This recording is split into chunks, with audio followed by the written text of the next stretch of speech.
Hello guys, Blasters fire എന്ന് പറഞ്ഞ YouTube ചാനലിലേക്ക് എല്ലാവർക്കും സ്വാഗതം.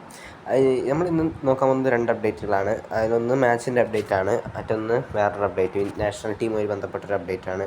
സോ ആദ്യത്തെ അപ്ഡേറ്റിൽ കിടക്കുന്നതിന് മുന്നേ എല്ലാവരും ലൈക്ക് അടിക്കുക, സബ്സ്ക്രൈബ് ചെയ്യുക, അതൊക്കെ ചെയ്യുക. ഇന്നലെ വീഡിയോ ഇടണമെന്ന് വെച്ചാണ്, പക്ഷേ എൻ്റെ നെറ്റ്വർക്ക് ഇഷ്യൂ കാരണം ഇടാൻ പറ്റിയില്ല. സോ ഇന്നലത്തെ പഞ്ചാബ് ഹൈദരാബാദ് മത്സരത്തിൻ്റെ റിസൾട്ട് 3-1 ആയിരുന്നു.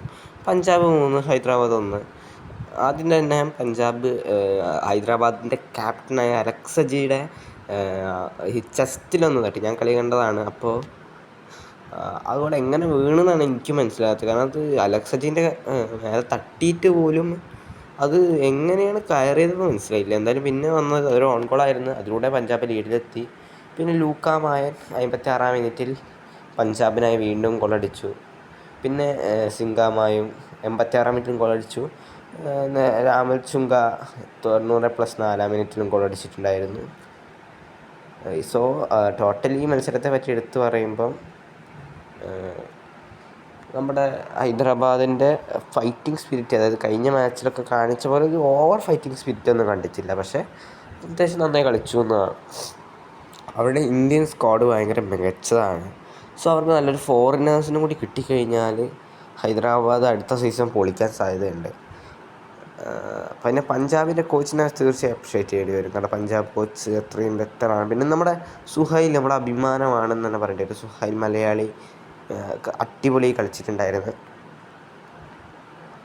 ലൂക്കാമായന് ഒരു ഗോളടിച്ച്, ലൂക്കാമായൻ ഗോളടിച്ചതിൽ കുറേ എണ്ണത്തിന് ചോറി വരുന്നുണ്ടായിരുന്നു. കാരണം എന്താ പറയുക, Kerala Blasters Rahul K P പോയി അടിച്ചെന്ന് പറയുമ്പോൾ അത് നമ്മുടെ കുറ്റമല്ലേ? അതാ ചോദിക്കുന്നത്. ലൂക്കാമായൻ്റെ കുറ്റമല്ല. ഞാൻ എന്തായാലും രാഹുൽ കെ പിൻ്റെ കൂടെ അല്ല, ലൂക്കാമായൻ്റെ കൂടെയാണ്. കാരണം ലൂക്കാമായ ഒരു ഗോളടിച്ച് സെലിബ്രേഷൻ ചെയ്തതിന് പെരേര ഡയസ് ചെയ്തിട്ടുണ്ട്. പെരേര ഡയസിൻ്റെ അടുത്ത് രാഹുൽ പോയി നിന്നാൽ മതി. ലൂക്കാമായനെ അടുത്തുനിന്ന് കിട്ടിയതെന്ന് വെച്ചാൽ ലൂക്കാമായൻ്റെ മോന്തക്കിട്ട ഫസ്റ്റിനെ കൊടുത്തോണ്ടാണ്. പെരേര ഡയസിന് ചിലപ്പോൾ ഒന്നും കൂടി കിട്ടി ചവിട്ടിയിട്ട് ഗോളാക്കുക. ഈ രാഹുൽ തേങ്ങാക്കൊല അവനെ കുറേ ആൾക്കാർ പൊക്കി പിടിച്ച് കൊണ്ട് കിടക്കുന്നുണ്ട്. നമുക്ക് രണ്ടാമത്തെ അപ്ഡേറ്റിലേക്ക് കിടക്കാം.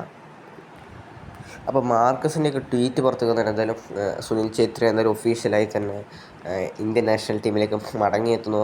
റിട്ടയറായി എന്ന് പറഞ്ഞ ആ ഒരു സ്റ്റേറ്റ്മെൻറ്റ് അദ്ദേഹം പിൻവലിച്ചു. അദ്ദേഹം വീണ്ടും ഇന്ത്യൻ ഫുട്ബോളിലേക്ക് അല്ലെങ്കിൽ ഇന്ത്യൻ ഫുട്ബോൾ ടീമിലേക്ക് വരുന്നു എന്നുള്ളതാണ്. സോ നമ്മളെല്ലാവർക്കും ഹാപ്പിയാണ്. കാരണം കഴിഞ്ഞ സീസണിലെ നമ്മുടെ ദയനീയമായ പെർഫോമൻസ്, കഴിഞ്ഞ 2024 ഒരു വിജയം പോലും ഇല്ലാതെയാണ് നമ്മൾ ആ വർഷം അവസാനിച്ചത്.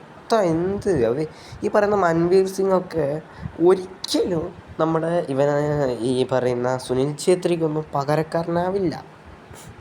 മൻവീറിൻ്റെയൊക്കെ മൻവീറൊക്കെ ആണെങ്കിൽ മോഹൻ ബഗാനിൽ സെറ്റ് പ്ലെയറാണ്. പക്ഷേ നാഷണൽ ടീമിലേക്ക് വരുമ്പോൾ വേറെ രാജ്യത്തുള്ള ക്വാളിറ്റീസായിട്ട് ബന്ധപ്പെടുമ്പം അദ്ദേഹത്തിന് അത്ര വലിയ എക്സ്പീരിയൻസ് ഔട്ട് ഓഫ് റേഞ്ചിലില്ല. സുനിൽ ഛേത്രി ആവട്ടെ കന്ന സിറ്റിക്ക് വേണ്ടി കളിച്ചിട്ടുണ്ട് നമ്മുടെ USA. ഞാൻ ആ മത്സരം കണ്ടിട്ടുണ്ട്, നേരിട്ട് ലൈവായിട്ട് തന്നെ കണ്ടിട്ടുണ്ട്. ആ സമയത്ത് നമ്മുടെ മാഞ്ചസ്റ്റർ യുണൈറ്റഡ് ആയിട്ടായിരുന്നു സുനിൽ ഛേത്രീൻ്റെ മത്സരം. യുണൈറ്റഡ് നല്ല രീതിക്ക് വിറപ്പിച്ച പ്ലെയറാണ് ഈ സുനിൽ ഛേത്രി എന്ന് പറയുന്നത്. പിന്നെ ഈ ഗുർപ്രീത് സിംഗും ഭയങ്കര സെറ്റാകും. ഇവർ നിങ്ങൾ ചിന്തിച്ച് നോക്കുക, എന്തിനാണ് എങ്ങനെ കുറ്റം പറയണമെന്ന് മനസ്സിലായി. ഞാനും ബാംഗ്ലൂരിനെ ട്രോളാറൊക്കെ ഉണ്ട്. പക്ഷേ ഈ മനുഷ്യനെ ഓർത്തിട്ട് ബാംഗ്ലൂർ FC അല്ല സുനിൽ ഛേത്രി. നമ്മൾ നാഷണൽ ടീമിൽ പോകുമ്പോൾ ബാംഗ്ലൂർ FC അല്ല, ബാംഗ്ലൂർ FCൻ്റെ ടീമല്ല പോകുന്നത്. നമ്മളെ റെപ്രസെൻ്റ് ചെയ്യുന്ന ഇന്ത്യൻ ടീമാണ് പോകുന്നത്. അവിടെ റെസ്പെക്റ്റ് കൊടുക്കണം. സുനിൽ ഛേത്രി വരുന്നുണ്ട് എന്ന് പറയുമ്പോൾ സുനിൽ ഛേത്രി ഞാൻ പറഞ്ഞല്ലോ ഏറ്റവും മോശം സമയത്താണ് നമ്മുടെ ഓരോരോ നായകന്മാർ അവതരിക്കുക എന്ന് പറഞ്ഞ പോലെയാണ് നമ്മുടെ സുനിൽ ഛേത്രിയുടെ തിരിച്ചു വരവ്. തീർച്ചയായും അദ്ദേഹത്തിന് ഇമ്പാക്റ്റ് ഉണ്ടാക്കാൻ പറ്റുമെന്നാണ് എനിക്ക് തോന്നുന്നത്. കാരണം നമ്മൾ നോക്കുക, അത്രയും വലിയ വയസ്സിൽ ISL ഹെഡ് ഗോള് എമ്മാതിരി ഗോളുകളാണ്. അതും കേരള ബ്ലാസ്റ്റേഴ്സിൻ്റെ ഓണർ എന്ന് പറയേണ്ടി വരും. നമ്മൾ പറയുന്നത് ആ ഒരു ക്യുക്ക് ഫ്രീക്കിൻ്റെ പ്രശ്നത്തെ പറ്റിയിട്ടാണ്. അത് എന്താ പറയുക, ഫെയറൊന്നും അല്ല, അത് ശരി തന്നെ. പക്ഷേ ഒരു പ്രശ്നമുണ്ട് ഇവിടെ. നമ്മുടെ ഇവാൻ യുക്കോമാനോവിച്ച് ചെയ്തതും ശരി തന്നെയാണ്. കാരണം അത് സുനിൽ ഛേത്രി ചെയ്ത തെറ്റ് തന്നെയായിരുന്നു ക്രിസ്റ്റ്യൻ ജോണിൻ്റെ ഒരു ഭാഗത്തു നിന്ന്. പക്ഷെ അത് മാത്രമാണോ ഒരു കളീൻ്റെ ഇടയിൽ? അങ്ങനെയാണ് ഇപ്പോൾ രാഹുൽ കെ പി നമ്മൾ നേരത്തെ പറഞ്ഞ പോലെ ലൂക്കാമാൻ അടിച്ചിട്ട് എന്ന് പറഞ്ഞാൽ പഞ്ചാബ് ഫാൻസ് മൊത്തം അതിനെ പറ്റി ഇങ്ങനെ പറഞ്ഞുകൊണ്ടേ നിൽക്കുകയാണോ? അതും കൂടി നിങ്ങളൊന്ന് ആലോചിച്ച് നോക്കുക. വാട്ട് ദ ഹെൽ എന്ന് തന്നെ പറയേണ്ടി വരും. പിന്നെ അത് മാത്രമല്ല, ആ ഒരു ഗോൾ വീണ സമയത്ത് അല്ലെങ്കിൽ നമ്മളിപ്പോൾ ആ കളി ജയിക്കാനൊന്നും പോകുന്നില്ലായിരുന്നു. അതായത് വെച്ചാൽ ബാംഗ്ലൂർ എഫ് സി ആയിട്ട് അവരാണ് ആ സീസൺ അൺബീറ്റൺ ആയിരുന്നെന്ന് തന്നെ പറയേണ്ടി വരും. അതൊന്നും നമുക്ക് പ്ലേ ഓഫിൽ ജയിക്കാൻ പറ്റില്ലായിരുന്നു. പക്ഷേ കോച്ച് ചെയ്ത വാക്കൗട്ട് എന്ന് പറയുന്ന സംഭവം അത്ര ശരിയായെന്ന് ചോദിച്ചാൽ ഐ ഡോണ്ട് നോ. പക്ഷേ അത് നല്ല കാരണം ഇവിടുത്തെ നാറിയ റെഫറിങ്ങിന് നേരെ വന്നൊരിതാണ്. അതിന് ഇവാനോട് ഞാൻ സപ്പോർട്ട് ചെയ്യുന്നു. പക്ഷേ സുനിൽ ഛേത്രീനെ നിങ്ങൾ പിന്നെ അതിന് ശേഷം പുള്ളിയുടെ ഇൻസ്റ്റാഗ്രാം അക്കൗണ്ടിലൊക്കെ പോയി ഒരുപാടെണ്ണം തെറി വിളിച്ചിട്ടുണ്ട്. തമ്പാക്ക് സുനി. ഈ തമ്പാക്ക് സുനി തന്നെയാണ് നമ്മുടെ ഇന്ത്യയുടെ പ്രൗഡ്. നമ്മുടെ ഇന്ത്യൻ ഫുട്ബോൾ എന്തെങ്കിലും എവിടെയും എത്തുന്നുണ്ട്. ഇന്ത്യയിലൊരു മികച്ച സ്ട്രൈക്കർമാരുണ്ട്. ഞാനടക്കം ഫുട്ബോൾ കളിക്കുന്ന സ്ട്രൈക്കറാണ്.